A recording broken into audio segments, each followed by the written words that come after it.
नमस्कार। हमारा देश और पूरा विश्व आज कोविड-19 की चुनौती का सामना कर रहा है। कोविड-19 अभी खत्म नहीं हुआ है।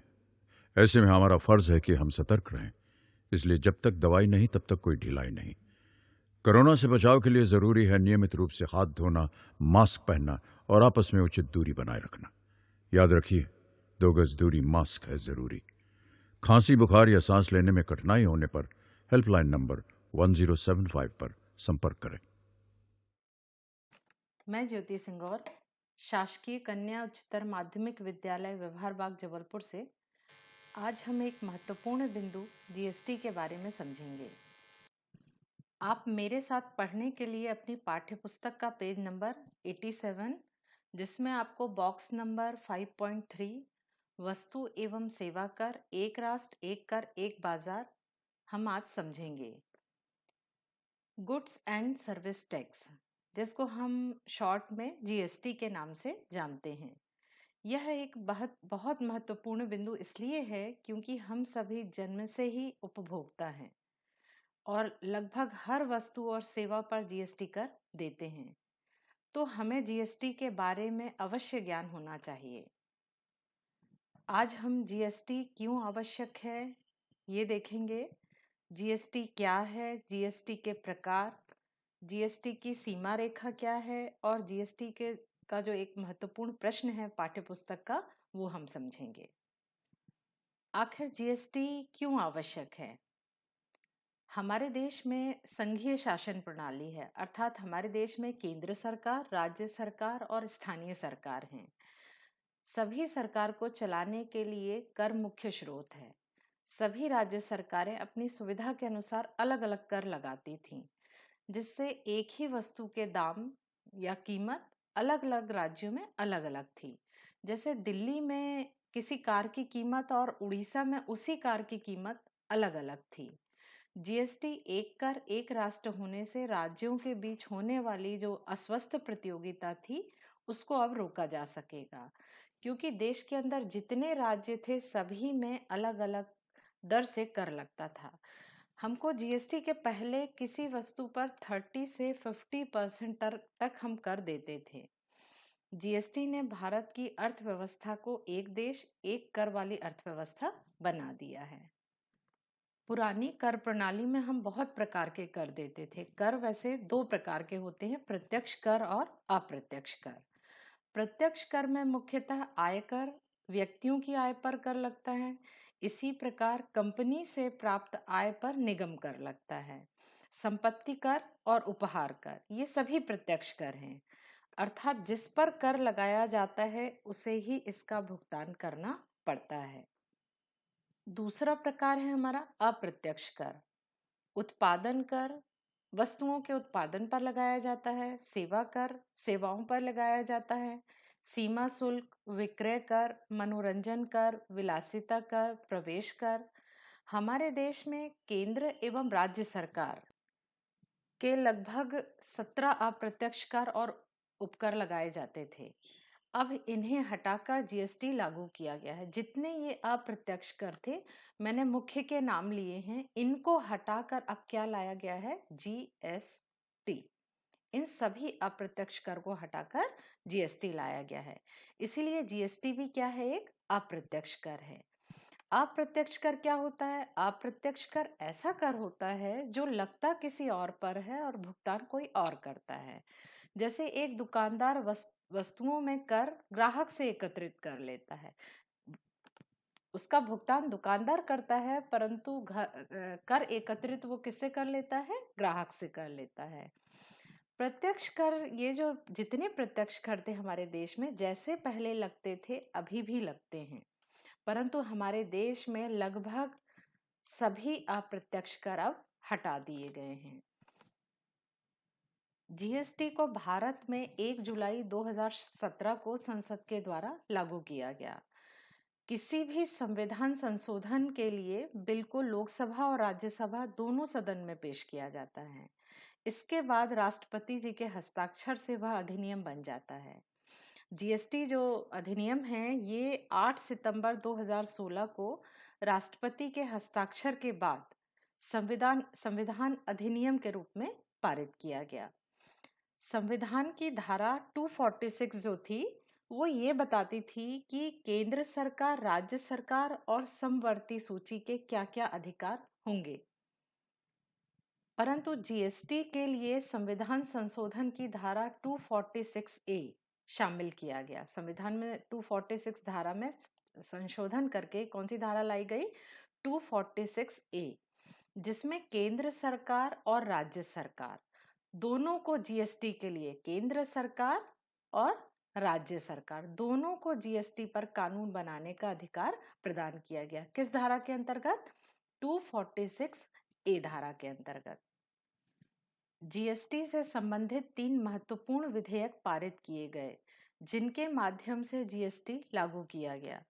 जीएसटी में केंद्र और राज्य सरकार के बीच वित्तीय शक्तियों का स्पष्ट विभाजन किया गया है, जिसमें एसजीएसटी अर्थात स्टेट जीएसटी, जब वस्तु का उत्पादन, ये जो पहला प्रकार है, जब वस्तु का उत्पादन किसी एक राज्य में होता है और बिक्री भी उसी राज्य के अंतर्गत होती है, अर्थात जितना व्यापार होता है किसी एक राज्य के अंतर्गत होता है, उसे हम कौन सा जीएसटी देंगे? एसजीएसटी देंगे। दूसरा है हमारा सीजीएसटी, केंद्र सरकार, या इसको सी फॉर सेंट्रल, सेंट्रल जीएसटी। ये केंद्र सरकार पूरे देश से जब एकत्रित करती है, इसको हम क्या कहते हैं? सीजीएसटी। और ये तीसरा प्रकार है हमारा आईजीएसटी, इंटीग्रेटेड जीएसटी, अर्थात इसको हम एकीकृत जीएसटी भी कहते हैं। यदि जब व्यापार एक प्रदेश से दूसरे प्रदेश में होगा, तब कौन सा जीएसटी लगेगा? आईजीएसटी। जब एक स्टेट के अंदर होगा तो एसजीएसटी, और पूरे केंद्र से कौन एकत्रित करेगा? सीजीएसटी, सेंट्रल गवर्नमेंट एकत्रित करेगी। और जब व्यापार 2 राज्यों के बीच होगा, तब कौन सा जीएसटी लगेगा? आईजीएसटी। एक जीएसटी और लागू होता है हमारे देश में, यूटी जीएसटी। यू से यूनियन, टी से टेरिटरीज। जब व्यापार किसी केंद्र शासित प्रदेश में होगा, तब यूटी जीएसटी लगेगा। यूटी जीएसटी कब लगेगा? जब व्यापार किसी केंद्र शासित प्रदेश में होगा। जैसे यहाँ पे हमने देखा था, किसी राज्य में होता था तो क्या लगता था? एसजीएसटी। और जब किसी केंद्र शासित प्रदेश में होगा तो वहां का जीएसटी कौन सा होगा? UT GST. जैसे आप जानते होंगे कि हमारे देश में ये मुख्य केंद्र शासित प्रदेश हैं 7: दिल्ली, पांडिचेरी, दमन द्वीप, दादर नागर हवेली, लक्षद्वीप, चंडीगढ़ और अंडमान निकोबार। ये सभी हमारे क्या हैं? केंद्र शासित प्रदेश हैं। तो इन केंद्र शासित प्रदेशों में जो व्यापार होगा, वो उसमें कौन सा जीएसटी लगेगा? UT GST. अब इसे हम थोड़ा और विस्तार से समझ लेते हैं। सीजीएसटी, ये सीजीएसटी केंद्रीय वस्तु एवं सेवा कर है, तो ये सभी करों का समन्वय है, अर्थात ये जीएसटी, सीजीएसटी सभी करों के साथ लगता है, चाहे वो एसजीएसटी हो चाहे यूटी जीएसटी हो, सभी करों के साथ हमारा सीजीएसटी लगेगा, क्योंकि ये हमारे पूरे देश में लगेगा सीजीएसटी। सीजीएसटी सभी कर का समन्वय है, इसको अंतर्राज्यीय कर भी कहते हैं। केंद्र सरकार सभी राज्यों एवं केंद्र शासित प्रदेश से जीएसटी प्राप्त करती है। सीजीएसटी केंद्र सरकार एकत्रित करता है। सीजीएसटी कौन एकत्रित करता है? केंद्र सरकार। संक्षेप में हम कह सकते हैं कि यह पूरे भारत में सीजीएसटी लगाया जाता है और जिसे एकत्रित करने का कार्य भी केंद्र सरकार करती है। दूसरा है हमारा एसजीएसटी, यानी राज्य वस्तु एवं सेवा कर। यह कर राज्य सरकार द्वारा राज्य के अंदर वस्तुओं और सेवाओं की आपूर्ति पर लगाया जाता है। ये बात यहाँ पे ध्यान दीजिए, राज्य सरकार द्वारा राज्य के अंदर जितनी भी वस्तु और सेवाएं हैं उन पर कौन सा कर लगाया जाता है? एसजीएसटी। इसको हम राज्य आंतरिक कर भी कहते हैं। राज्य आंतरिक कर के क्यों कहते हैं? क्योंकि इसे किसी एक राज्य के अंदर लगाया जाता है जो जीएसटी, उसे हम राज्य वस्तु एवं सेवा कर कहते हैं। यह कर राज्य सरकार के द्वारा एकत्रित किया जाता है। यहाँ मैंने आपको उदाहरण लिया है मध्य प्रदेश का। यदि जीएसटी की दर 18% है, तो क्या 18% जो जीएसटी है ये दोनों में बटेगा? केंद्र सरकार की जीएसटी में भी और राज्य सरकार में भी, क्योंकि ये जो व्यापार हो रहा है ये मध्य प्रदेश के अंदर ही हो रहा है। यहाँ पर ही उत्पादन हो रहा है और बिक भी कहाँ रहा है, बाजार इसको उपलब्ध कहाँ हो रहा है, उपभोक्ता भी मध्य प्रदेश में।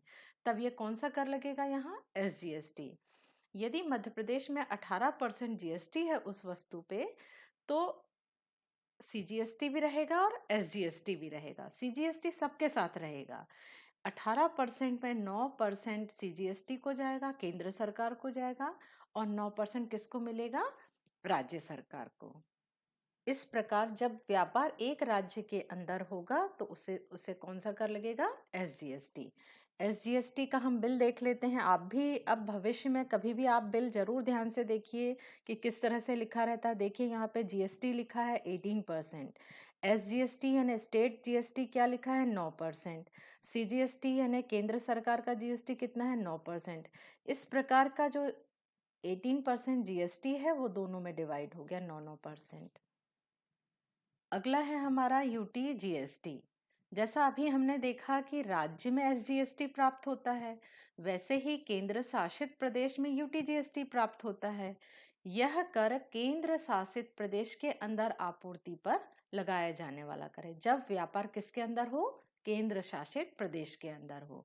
यह कर केंद्र शासित प्रदेश सरकार के द्वारा एकत्रित किया जाता है। किसके द्वारा, केंद्र सरकार।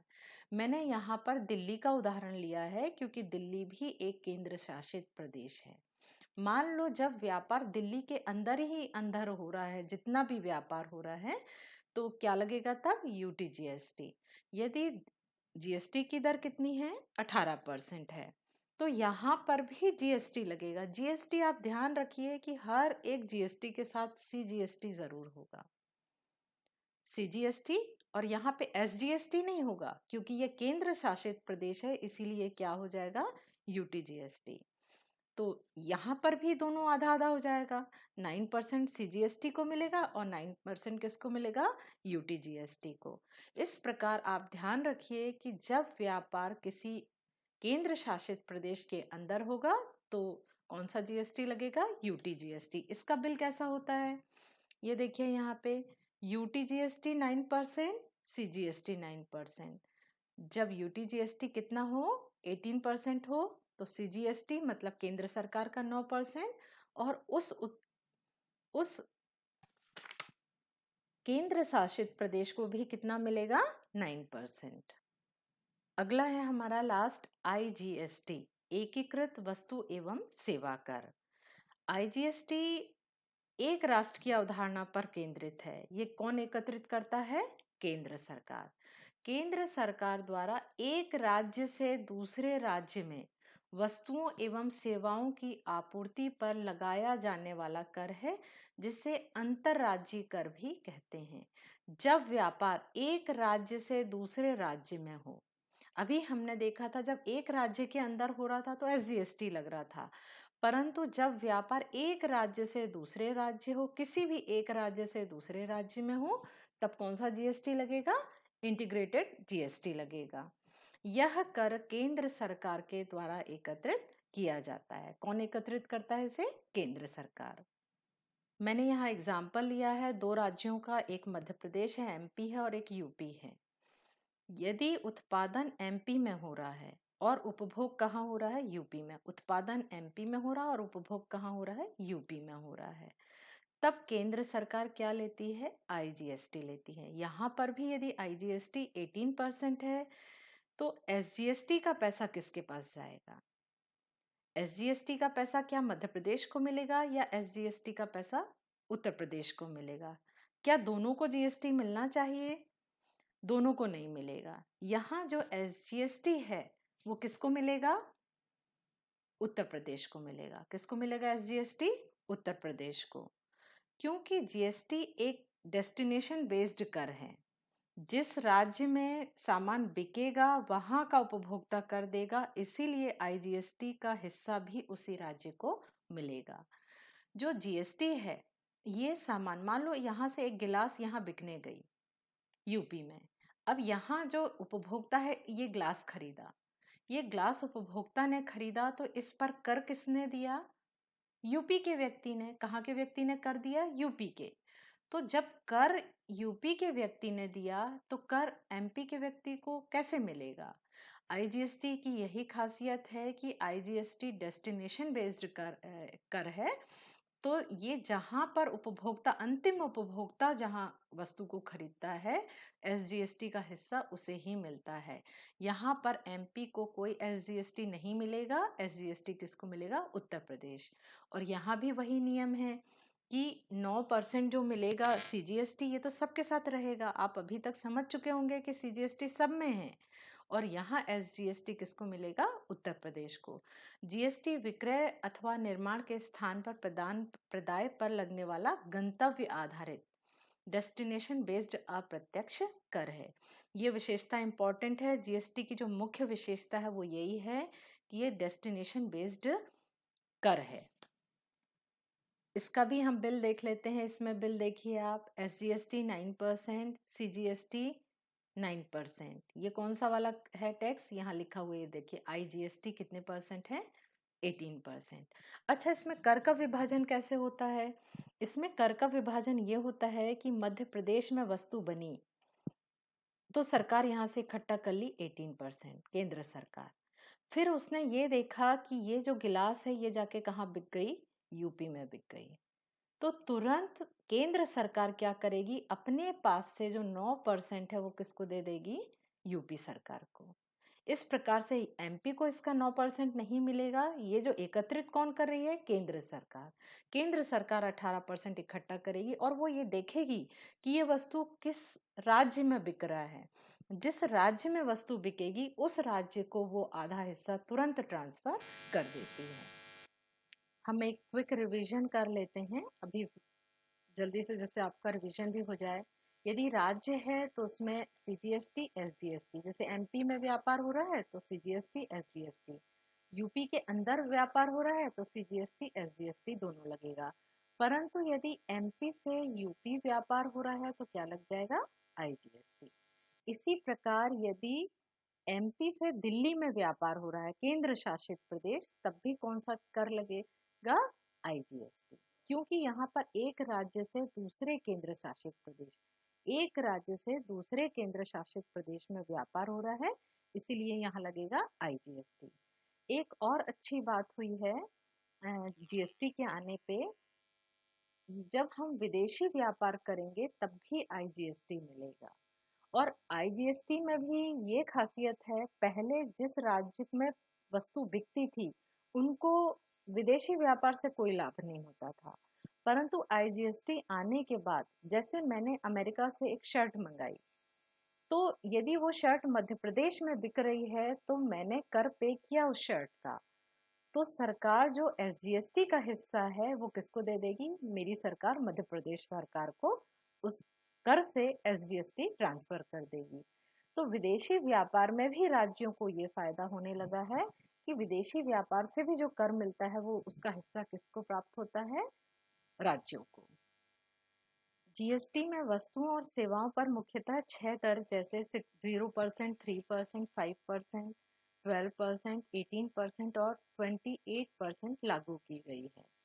मैंने मुख्य रूप से थोड़े उदाहरण ले लिए हैं जिससे आप थोड़ा याद रख सकें।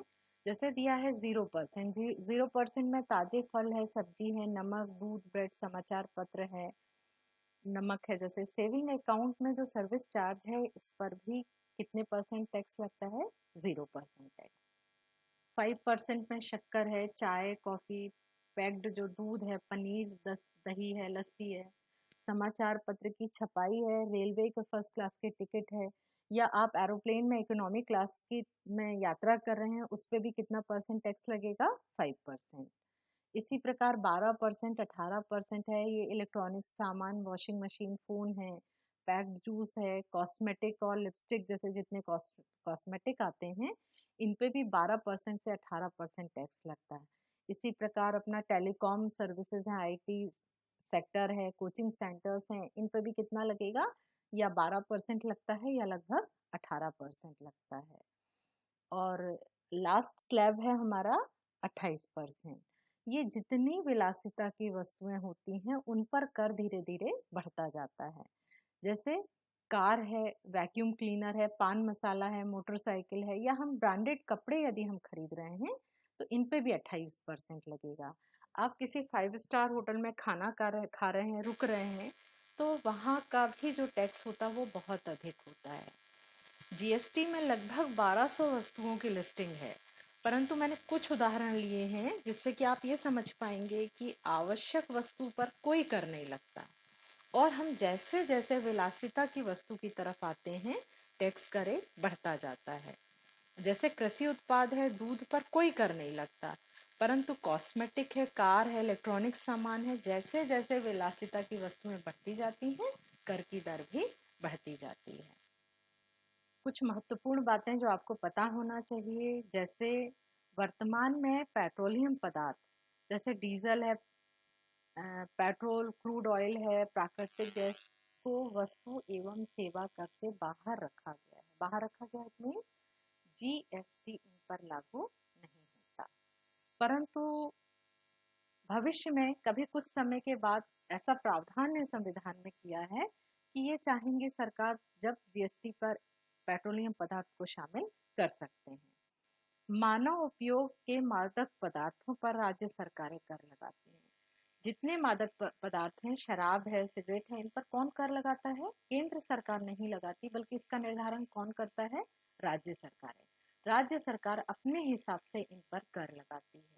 बिजली के बिल पर भी जीएसटी कर नहीं लगता अभी तक। तंबाकू तथा तंबाकू पदार्थों पर वस्तु एवं सेवा कर तथा केंद्रीय उत्पाद कर दोनों लगते हैं। यहाँ ध्यान देने वाली बात क्या है? तंबाकू तथा तंबाकू पदार्थों पर वस्तु एवं सेवा कर यानी जीएसटी और केंद्रीय उत्पाद कर दोनों लगते हैं। यहाँ पर दो दो कर लगते हैं, केंद्रीय उत्पाद कर भी लगता है और वस्तु जीएसटी भी लगता है। तो ये बातें भी आपको जरूर पता होना चाहिए। अब आ जाते हैं हम अपने प्रश्न नंबर 15 पे, जो आपके पाठ्य पुस्तक पे दिया है। वस्तु एवं सेवा कर से आप क्या समझते हैं? पुरानी कर व्यवस्था के मुकाबले जीएसटी व्यवस्था कितनी श्रेष्ठ है? इसकी श्रेणियों की व्याख्या कीजिए। यानी एक ही प्रश्न में इसने सब चीज पूछ लिया कि पुरानी कर व्यवस्था अच्छी थी कि नया जीएसटी अच्छा है। तो इसको हम ऐसे समझ लेते हैं, मैंने एक उदाहरण लिया है। ये उदाहरण से आप दोनों का कंपेयर कर पाएंगे कि पुरानी कर प्रणाली और नई कर प्रणाली में क्या अंतर है। जैसे मैंने लिया कि टैक्स की जो दर है वो 10% है। मान लो कोई कच्चा माल है 50 रुपए का आ रहा है, और जो उत्पादक है वो 50 रुपए की उसमें लागत लगा रहा है और लाभ कमा रहा है। तो इस तरह से वस्तु उसकी कितने की हो गई? 100 रुपए की। और कर कितना है? 10%। तो 100 का 10% कितना हो गया? 10 रुपए। इस तरह से जो उत्पादक बनाएगा वो वस्तु की कीमत कितनी हो जाएगी? 110 रुपए। अब ये 110 रुपए किसको मिला? विक्रेता को। दुकानदार ने वस्तु कितने में खरीदी उत्पादक से? 110 रुपए। अब ये जो विक्रेता होगा ये भी तो रेट बढ़ाएगा। क्या ये फ्री में बेच देगा 110 रुपए में? नहीं, क्योंकि इसने भी अपना शोरूम बनाया है, बिजली का बिल दे रहा है, नौकर चाकर लगा के रखे, तो इस तरह से इसने भी कहा नहीं, मुझे 10 रुपए तो जोड़ना ही है अपना लाभ। तो इस तरह से इसने कीमत कितनी कर दी? 120 रुपए। 120 रुपए में 10% जो कर होगा वो कितना होगा? 12 रुपए। तो इस तरह से इसने वस्तु को कितना बेचा? 132 रुपए हो गई इसकी कीमत। तो जो उपभोक्ता है, जो हम हैं, वो एक वस्तु को कितने में खरीद रहे हैं? 132 रुपए। अब जीएसटी, जीएसटी का भी मैंने सेम उदाहरण लिया है इसलिए ताकि आप अंतर समझ पाए। यहाँ भी कर की दर मैंने 10% माना। वही 50 रुपए का कच्चा माल है और 50 रुपए क्या हुआ? उत्पादक ने निर्धारित किया कि 50 रुपए मैंने लागत लगाई है। तो इस तरह से वस्तु की कीमत कितनी हो गई? 100 रुपए। अब यहाँ कर की दर कितनी है? 10%। तो आप कहेंगे कि ये 5 रुपए तो मैंने गलत लिखा है। 100 रुपए का 10% कितना होना चाहिए? 10 रुपए होना चाहिए, परंतु मैंने सही लिखा है। क्यों सही लिखा है? यही जीएसटी की विशेषता है। ये पॉइंट आप याद इसे यहाँ समझ लीजिए। जीएसटी जो लगता है वो मूल्य संवर्धन पर लगता है। जो उत्पादक है ये 50 रुपए मूल्य बढ़ा रहा है, इस पर जीएसटी लगता है।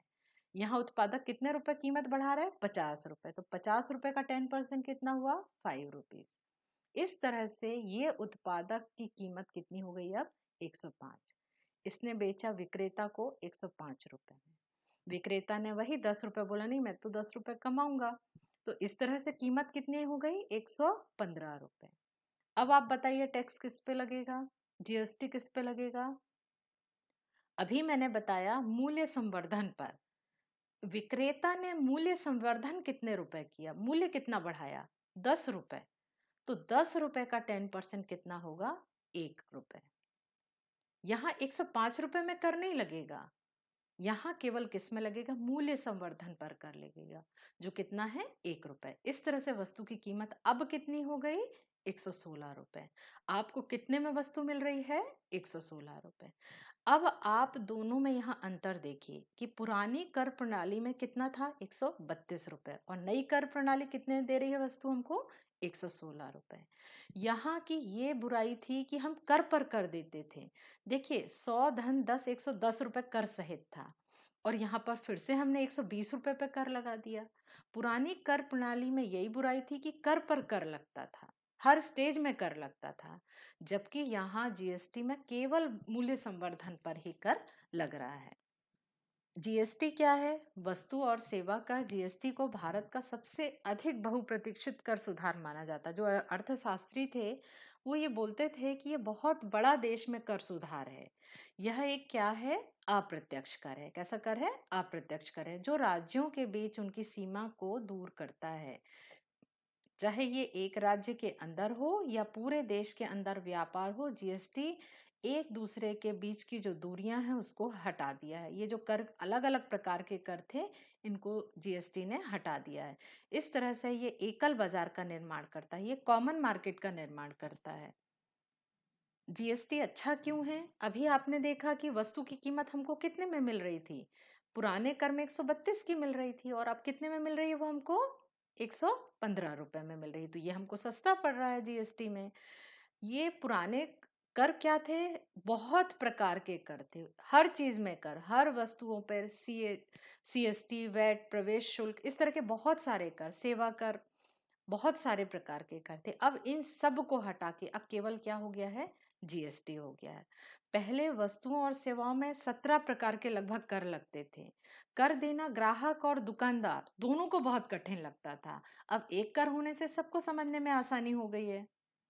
जीएसटी से क्या क्या लाभ हुए हैं ये भी हम देख लेते हैं कि देश में व्यापार करना आसान होगा, क्योंकि सभी राज्यों के कर की दर कैसी हो गई है? एक समान हो गई है, और सब कुछ ऑनलाइन हो गया है। जीएसटी में जो कुछ भी होता है सब कुछ ऑनलाइन होता है, तो अब ये कर चोरी की संभावना भी क्या हो गई है? कम हो गई है। जब व्यापार बढ़ेगा तो राजस्व में भी क्या हो जाएगी? वृद्धि हो जाएगी। कॉमन बाजार के कारण अब लागत में कमी आ गई है, जिससे भारतीय वस्तुओं की मांग बढ़ने लगेगी। तो सरकार ने ये अनुमान लगाया कि हमारे देश की जो जीडीपी है जीएसटी आने से लगभग कितनी बढ़ जाएगी? 2% बढ़ जाएगी। अब हमें 10 ऑफिसों के चक्कर नहीं लगाना पड़ेगा। पहले 10 ऑफिस के चक्कर लगाने पड़ते थे, परंतु अब सब कुछ ऑनलाइन हो गया है, तो अब मानवीय हस्तक्षेप धीरे धीरे क्या हो गया है? कम हो गया है। जैसा अभी हमने समझा था कि जीएसटी की जो मुख्य बात क्या थी? ये गंतव्य आधारित कर था, यानी लास्ट उपभोक्ता पर लगता था। जिस व्यक्ति ने गिलास खरीदा, उपभोग किया, इस व्यक्ति को कर देना पड़ेगा। तो ये कैसा कर है? गंतव्य आधारित। ये पॉइंट भी अभी हमने समझा। मूल्य संवर्धित कर, अभी हमने उदाहरण में देखा था कि जब जब मूल्य का संवर्धन, मूल्य वृद्धि होगी, उस पर ही केवल कर लगेगा। इस उत्तर में जीएसटी की श्रेणियां भी हम समझ लिए हैं, सीजीएसटी, एसजीएसटी, यूटीजीएसटी, आईजीएसटी। और ये जो साइट दी हुई है ये जीएसटी की साइट है।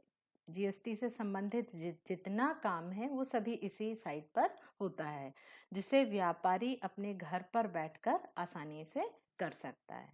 धन्यवाद। किशोर अवस्था संबंधित समस्याओं के परामर्श हेतु समर्पित उमंग किशोर हेल्पलाइन के टोल फ्री नंबर 144225 पर संपर्क करें।